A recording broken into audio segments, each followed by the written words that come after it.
చంద్రబాబు నివాసంలో బుజ్జగింపుల పర్వం కొనసాగుతోంది. తాడేపల్లిలోని అధినేత నివాసానికి మాజీ మంత్రులు గంటా శ్రీనివాసరావు, దేవినేని ఉమా చేరుకున్నారు. తొలి జాబితాలో వాళ్ళిద్దరికీ సీట్లు దక్కలేదు. మరి రెండో జాబితాలోనైనా ఉంటాయా? పొత్తు సర్దుబాట్లలో గల్లంతవుతాయా అనే ఉత్కంఠ నెలకొంది. ఈ నేపథ్యంలో చంద్రబాబు పిలవడంతో దేవినేని ఉమా, గంటా శ్రీనివాస్ తాడేపల్లికి వచ్చారు.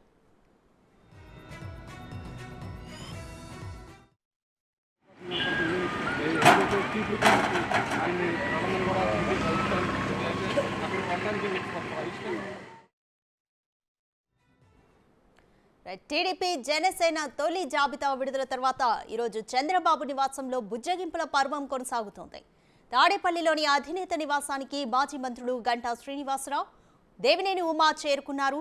తొలి జాబితాలో వాళ్ళిద్దరికీ సీట్లు దక్కలేదు. మరిక రెండో జాబితాలోనైనా ఉంటాయా, లేక పొత్తు సర్దుబాట్లలో గల్లంతవుతాయా అనే ఉత్కంఠ నెలకొంది. ఈ నేపథ్యంలో చంద్రబాబు పిలవడంతో దేవినేని ఉమా, గంటా శ్రీనివాస్ తాడేపల్లికి వచ్చారు.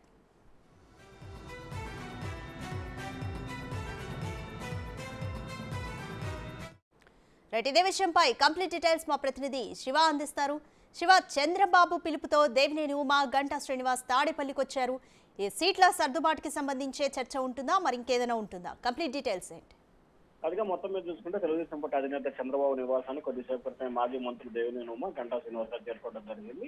దేవినేని ఉమాకి సంబంధించి కూడా మైలవరానికి సంబంధించి టికెట్ ఇచ్చే అంశాన్ని పునఃపరిశీలన జరుగుతున్న పరిస్థితి కనిపిస్తోంది. అక్కడ వైసీపీ నుంచి వచ్చిన వసంత కృష్ణప్రసాద్ కి టికెట్ ఇచ్చే అంశాన్ని కూడా చంద్రబాబు పరిశీలన చేస్తున్నారు. మైలవరానికి సంబంధించి కూడా ఎమ్మెల్యే దేవినేని ఉమాకి సంబంధించి అభ్యర్థిగా వేరే నియోజకవర్గానికి వెళ్లాలని చెప్పి చంద్రబాబు సూచన చేస్తున్నట్టు తెలుస్తా ఉంది. మరొక వైపు మాజీ మంత్రి గంటా శ్రీనివాసరావు సంబంధించి భీముల నుంచి ఉన్నారు. ఆయన కూడా చీపురుపల్లి వెళ్లాలని చెప్పి చంద్రబాబు సూచన చేస్తున్నారు. ఇటీవల జనసేన సీట్ల కేటాయింపులో చంద్రబాబు జనసేనకి భీములు వెళ్తున్న నేపథ్యంలో కూడా గంటా శ్రీనివాసన్ అక్కడికి వెళ్ళమని చెప్పి కూడా సూచన చేశారు. ఈ నేపథ్యంలో వీరిద్దరిని కూడా ఈ రోజు ఉదయం చంద్రబాబు పిలిపించిన పరిస్థితి. ఈ నేపథ్యంలో ఇద్దరు కూడా చంద్రబాబు నివాసానికి చేరుకున్నారు. మరి వారు అదే నియోజకవర్గాన్ని ఆశిస్తారా, లేకపోతే చంద్రబాబు చెప్పినట్లు వేరే నియోజకవర్గానికి వెళ్తారనే ఉత్కంఠ అయితే కొనసాగుతోంది. Radhika. Right, thank you Shiva.